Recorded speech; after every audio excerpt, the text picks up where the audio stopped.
L'un des premiers dilemmes que l'on rencontre lorsqu'on se lance dans la couture, c'est le choix de la machine. Le plus important consiste à déterminer quelles fonctions vous seront nécessaires. Il n'est pas utile de partir sur un modèle trop sophistiqué si vous n'êtes pas certaine que la couture vous plaira. Mais gardez également à l'esprit qu'une machine bon marché ne sera pas toujours une bonne affaire. L'idéal c'est à la fois une machine simple d'utilisation et proposant suffisamment de possibilités pour vous permettre de progresser. Pour bien choisir sa machine à coudre, il est important de prendre en compte ses désirs créatifs et le temps que l'on souhaite y consacrer, occasionnel ou régulier, reprise, habillement, décoration, patchwork, broderie ou encore le type de tissu que l'on souhaite travailler.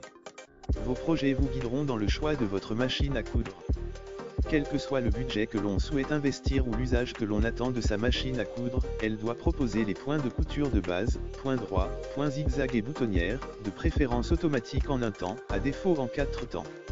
Attention, la mention « boutonnière en 4 temps » signifie que vous devez changer 4 fois vos paramètres de couture afin de coudre les 4 côtés de la boutonnière. Sur une chemise, cela peut être fastidieux.